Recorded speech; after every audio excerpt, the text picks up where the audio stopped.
ओम शांति। 25 मार्च 2022 के ईश्वरीय महावाक्य। पहले सुनते हैं मुरली के मुख्य पॉइंट्स। बाबा ने कहा, यह बहुत छिछी दुनिया है, इसमें बहुत खिटखिट है, इसलिए देह सहित इस सारी दुनिया को भूल जाओ। यह तुम्हारे रहने लायक नहीं है। अपने को आत्मा समझ बाप के बनो और उनके गले में पिरो जाओ। पुराने शरीर और पुरानी दुनिया से दिल हट जानी चाहिए। फिर बाबा ने कहा, जीते जी सबको भूल तुम मेरे बनो, तो मैं तुमको अपने साथ निराकारी दुनिया में ले जाऊंगा। लेकिन जब तक बाप पर निश्चय नहीं, तब तक कोई ब्राह्मण कहला ना सके। अभी तक सभी ब्राह्मण बच्चे पुरुषार्थी हैं, गिरते और चढ़ते रहते हैं, इसलिए ब्राह्मणों की माला नहीं बन सकती। पहले तुम बाबा की माला बन, फिर विष्णु की माला बनेंगे। तुम आत्माओं ने 84 जन्म कैसे लिए हैं, यह ड्रामा के आदि मध्य अंत का ज्ञान अर्थात 5000 वर्ष का पूरा नाटक बुद्धि में याद रहना चाहिए। फिर बाबा ने कहा, जब तुम कर्मातीत बन जाएंगे तब तुम्हारे में कोई भूत नहीं रहेगा। देह अभिमान है पहले नंबर का भूत, अब इसे निकालना है। यहाँ तुम बाप से योग सीख रहे हो। योगी कभी भोगी नहीं होते। अगर भोगी बने तो फिर योग सिद्ध नहीं होगा। और लास्ट में बाबा ने कहा, बच्चे तुम जैसे भी हो मैं तुमको स्वीकार करता हूँ, परंतु याद रखना मेरी पत नहीं गंवाना। मेरा बनकर फिर विकार में नहीं जाना। जो भोगी बनेंगे, विकारों में जाते रहेंगे, उनका योग लग ना सके। और अब सुनते हैं महावाक्यों को विस्तार से। मुरली का सार। मीठे बच्चे, बाप ही तुम्हारा बाप, टीचर और गुरु है। उनका जीते जी बनकर माला में पिरो जाना है। प्रश्न, तुम बच्चे किस निश्चय के आधार से पक्के ब्राह्मण बनते हो? उत्तर, तुम्हें पहला निश्चय हुआ कि इन आँखों से देह सहित जो कुछ दिखाई देता है यह सब पुराना है। यह दुनिया बहुत छिछी है, यह हमारे रहने लायक नहीं है। हमको बाप से नई दुनिया का वर्षा मिलता है। इस निश्चय के आधार से तुम जीते जी इस पुरानी दुनिया और पुराने शरीर से मरकर बाप का बनते हो। तुम्हें निश्चय है कि बाप द्वारा ही विश्व की बादशाही मिलती है। गीत, मरना तेरी गली में, जीना तेरी गली में। ओम शांति। यह बच्चे गीत गाते हैं। जो पत्थर बुद्धि थे वह अब गीत गाते हैं पारस बुद्धि बनने के लिए। एक गीत भी है कि पत्थरों ने गीत गाया। वह पत्थर तो गीत नहीं गाते, परंतु पत्थर बुद्धि मनुष्य गाते हैं। अब तुमको ईश्वरीय बुद्धि मिली है। ईश्वर ने अपने बच्चों को बुद्धि दी है। जब हम ईश्वर के बने हैं तो देह सहित हम सारी दुनिया को भूल जाते हैं, क्योंकि यह रहने लायक दुनिया नहीं है, बहुत छीछी है, इसमें बहुत खिटखिट है, गोरख धंधे हैं, कोई सुख नहीं है। इसलिए हम आपके गले में पिरो जाते हैं। अपने को आत्मा निश्चय कर हम आपके ही बन जाते हैं, तो पुरानी दुनिया पुराने शरीर से दिल हट जाती है, क्योंकि जानते हैं आपसे हमको नई दुनिया का वर्षा मिलता है। जब तक यह निश्चय नहीं तो वह ब्राह्मण बन ना सके। जीते जी बाप का बनना है। निराकार बाप को ही कहा जाता है बाबा। आप हमारे बाप भी हो, शिक्षक भी हो, सतगुरु भी हो। आप हमें प्रत्यक्ष फल देने वाले भी हो। बाप के रूप में विश्व की बादशाही का वर्षा देने वाले हो। शिक्षक के रूप में सारे ब्रह्मांड और दुनिया के आदि मध्य अंत की नॉलेज देते हो। सतगुरु के रूप में हमें मुक्ति धाम में साथ ले जाएंगे, फिर जीवन मुक्ति में भेज देंगे। कहते भी हैं, हे बाबा, हम आपके साथ ही चलेंगे, आप ही हमारे सच्चे सतगुरु हो। वो गुरु लोग तो साथ नहीं ले जाते, उनको तो मुक्ति जीवन मुक्ति के रास्ते का ही मालूम नहीं है। वह लोग तो बाप को ही सर्वव्यापी कह देते हैं, तो वह वर्षा कौन देंगे, किसको कहेंगे ओ गॉड। अभी तुम बच्चे जानते हो, हम निराकार शिव बाबा के बने हैं। अब हमारा देह भान टूट गया है, हम आपके डायरेक्शन पर चलते हैं। आप कहते हो, देह के संबंध से बुद्धि हटाए, अपने को आत्मा निश्चय कर मेरे को याद करो। जब आत्मा शरीर से निकल जाती है तो आप मुए, मर गई दुनिया, फिर कोई संबंध नहीं रहता। जब तक माँ के गर्भ में प्रवेश न करे तब तक तुम्हारे लिए कोई दुनिया ही नहीं है, दुनिया से तुम अलग हो। अब बाप कहते हैं, बच्चे तुम जीते जी सब कुछ भूल मेरे बनो, मैं तुमको साथ ले जाऊंगा। यह दुनिया खत्म होने वाली है। देवताएं कब पतित दुनिया में नहीं आते हैं, लक्ष्मी का आह्वान करते हैं तो सफाई आदि बहुत करते हैं, परंतु यह सतयुग थोड़े ही है जो लक्ष्मी आवे, फिर नारायण कहाँ से आएगा। भला महालक्ष्मी को 4 भुजाएं क्यों देते हैं? कोई यह थोड़े ही समझते हैं कि यह दोनों ही हैं, लक्ष्मी नारायण हैं। ऐसा तो कोई चित्र बन नहीं सकता जिसकी 4 भुजा हो, फिर 2 मुख देना चाहिए। 4 टांगे तो कभी नहीं दिखाएंगे, क्योंकि ऐसा तो मनुष्य कब हो न सके। यह सब समझाने के लिए कि यह युगल लक्ष्मी नारायण है, अलग होंगे तो 2 भुजा 2 टांगे भी होंगी। बाप कहते हैं, पहले पहले यह निश्चय कराओ कि हमारा बाप, टीचर, गुरु तीनों ही हैं, वह हमको साथ ले जाएगा। उनका कोई चेला चाटी नहीं है जो पिछाड़ी में ज्ञान देगा, वह साथ ले जाएगा। बाप समझाते हैं, अब वापस जाना है क्योंकि नाटक पूरा होता है। बाप कहते हैं, सबका सदगति दाता पतित पावन मैं हूँ, कालों का काल हूँ। यह जमघटों आदि का साक्षात्कार होता है, क्योंकि पाप करते हैं तो सजा भी खाते हैं, बाकी जमघट आदि है नहीं। आत्मा एक शरीर छोड़ दूसरा लेती है, गर्भ में सजा मिलती है तो त्राही त्राही करते हैं। अब पहले पहले बच्चों को यही निश्चय करना है कि यही हमारा बाप, टीचर और सतगुरु है, और एक को ही याद करना है। रचता भी एक होता है, 10 या 100 रचता नहीं है, ना कि 10 दुनियाएं हैं। बच्चे कहते हैं, बाबा हम आपके गले का हार बने, फिर हमारी रुद्रमाला बनेगी। इस समय तुम ब्राह्मण पुरुषार्थी हो, तुम्हारी माला नहीं बन सकती, क्योंकि तुम गिरते और चढ़ते हो। तुम जानते हो हम बाबा की माला बन फिर विष्णु की माला बन जाएंगे। पहले पहले आपकी निराकारी माला परम धाम में आएंगे, फिर साकारी माला बन विष्णु लोक में आएंगे।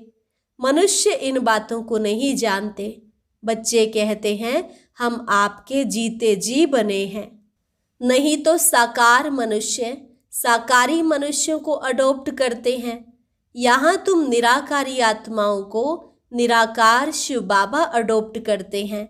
ब्रह्मा द्वारा कहते हैं, हे आत्माएं तुम मेरी हो, ऐसे नहीं कहते हे साकार तुम मेरे हो।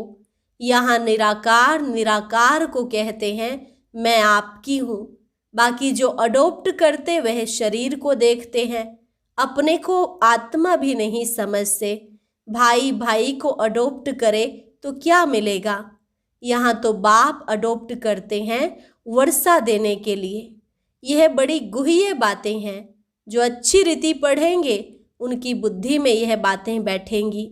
निराकार बाप कहते हैं, देह का भान छोड़ मेरे बनो तो मैं तुमको निराकारी दुनिया में साथ ले चलूँगा। श्री कृष्ण की आत्मा को परमात्मा नहीं कह सकते, वह भी 84 जन्म पूरे लेते हैं। लक्ष्मी नारायण की राजधानी चली है, राजा राजा है, रानी रानी है, सबको अपना भिन्न भिन्न पार्ट मिला हुआ है, 84 जन्म लेते हैं। एक की बात नहीं, पुनर्जन्म तो सबको लेना है।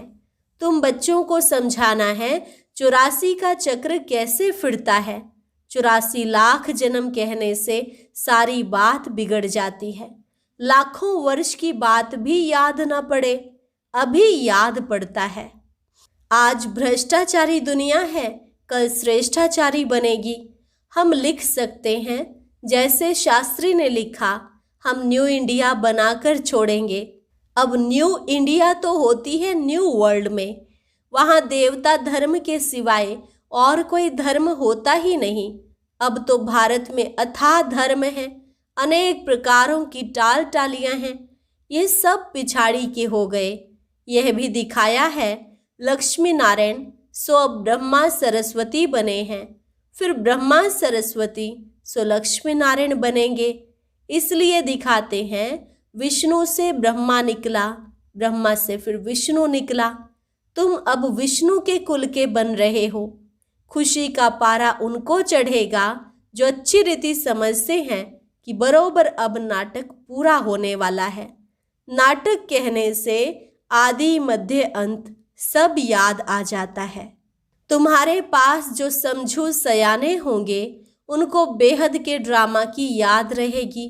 पहले सूर्यवंशी चंद्रवंशी राज्य हुआ, फिर बाहर वाले आए, वैश्यवंशी शूद्रवंशी बने। हम आत्माओं ने ऐसे 84 जन्म लिए, यह भी बहुतों को याद नहीं पड़ता। ड्रामा के आदि मध्य अंत का ज्ञान होना चाहिए। यह है 5000 वर्ष का नाटक, यह बुद्धि में रहना चाहिए। आत्मा कितनी छोटी है, 84 जन्मों का पार्ट बजाती है। परमात्मा भी कितना छोटा है, वह भी पार्ट बजाने के लिए बांधा हुआ है, ड्रामा के वश है। संगम होगा तो उनको पार्ट बजाने का टाइम इमर्ज होगा। शास्त्रों में फिर लिख दिया है, भगवान को संकल्प उठा कि नई सृष्टि रचूं, परंतु लिखा ऐसा है जो कोई समझ ना सके। वह सब है पास्ट की बातें, तुम तो प्रैक्टिकल पार्ट बजा रहे हो। तुम जानते हो हमारा बाप, टीचर, गुरु तीनों ही हैं। लौकिक बाप को कभी ऐसे नहीं कहेंगे, गुरु को तो गुरु ही कहेंगे। यहाँ तो तीनों ही एक हैं। यह सब समझने की बातें हैं।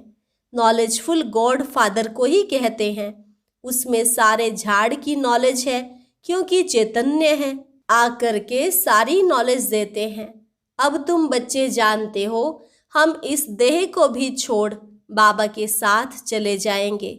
जब तुम कर्मातीत बन जाएंगे तब तुम्हारे में कोई भूत नहीं रहेगा।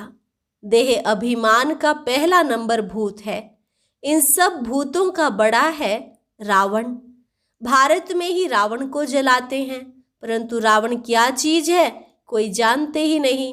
यह दशहरा, रक्षाबंधन, दीपमाला कब से मनाते आए हैं कुछ भी पता नहीं। आखिरीन यह रावण मरना है या ऐसे ही चलता रहेगा कुछ पता नहीं पड़ता। रावण को जलाते हो फिर जी उठता है, क्योंकि उनका राज्य है। सतयुग में रावण होता ही नहीं, वहाँ योग बल से बच्चे होते हैं। जबकि योग बल से तुम विश्व के मालिक बनते हो, तो क्या योग से बच्चे पैदा नहीं हो सकते? वहाँ रावण ही नहीं तो भोग का भी नाम नहीं। इसलिए श्री कृष्ण को योगेश्वर कहते हैं। वह संपूर्ण निर्विकारी है। योगी कभी भोग अर्थात विकार नहीं करते।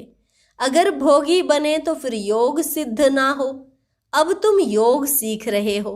भोगी बनने से अथवा विकार में जाने से योग लग ना सके। तुम बच्चों को बाप, टीचर, सतगुरु तीनों का इकट्ठा वर्षा मिलता है। सतगुरु सबको साथ ले जाते हैं।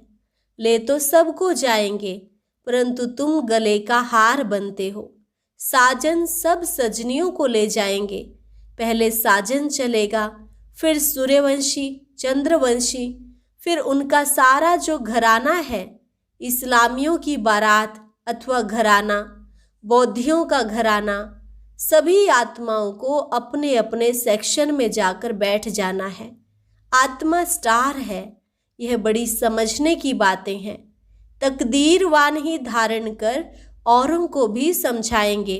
वे फिर महिमा भी लिखते हैं, फलाने ने हमको समझाया तो हमारे कपाट खुल गए, इसने हमको जियदान दे दिया। फिर उनसे ही प्रीत हो जाती है, उनको ही याद करते रहते हैं, फिर उनसे ही छुड़ाया जाता है। दलाल को थोड़े ही याद किया जाता है। दलाल ने तो दलाली की, खलास।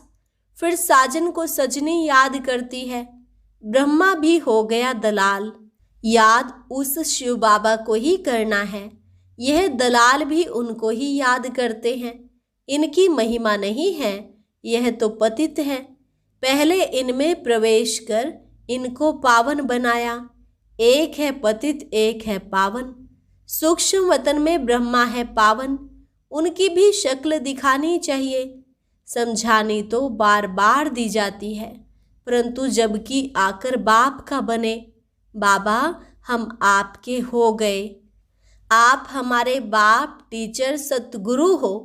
बाप कहेंगे मैं भी तुमको स्वीकार करता हूँ, परंतु याद रखना मेरी पथ इज्जत नहीं गवाना, मेरा बनकर फिर विकार में नहीं जाना। वास्तव में इस समय सब नरकवासी हैं, याद करते हैं स्वर्ग को, कहते हैं फलाना स्वर्गवासी हुआ। अरे स्वर्ग है कहाँ? अगर स्वर्ग गया तो फिर यहाँ बुलाकर खाना आदि क्यों खिलाते हो? पतित दुनिया में पतित ब्राह्मणों को ही खिलाते हैं, पावन तो कोई है नहीं। परंतु इस छोटी बात को भी कोई समझ ना सके। अच्छा, मीठे मीठे सिकिल अधे बच्चों प्रति माता पिता बाप दादा का याद प्यार और गुड मॉर्निंग। रूहानी बाप की रूहानी बच्चों को नमस्ते। रूहानी बच्चों की रूहानी बाप दादा को नमस्ते नमस्ते, गुड मॉर्निंग। धारणा के लिए मुख्य सार। पहली पॉइंट, ज्ञान देने वाले दलाल से प्रीत न रख, एक शिव बाबा को ही याद करना है, वही जियदान देने वाला है। दूसरी पॉइंट, इस बेहद नाटक को बुद्धि में रख, अपार खुशी में रहना है। देह का भान छोड़ अशरीरी बनने का अभ्यास करना है। वरदान, अपने भरपूर स्टॉक द्वारा खुशियों का खजाना बांटने वाले हीरो हीरोइन पार्टधारी भव। अपने भरपूर स्टॉक द्वारा खुशियों का खजाना बांटने वाले हीरो हीरोइन पार्टधारी भव।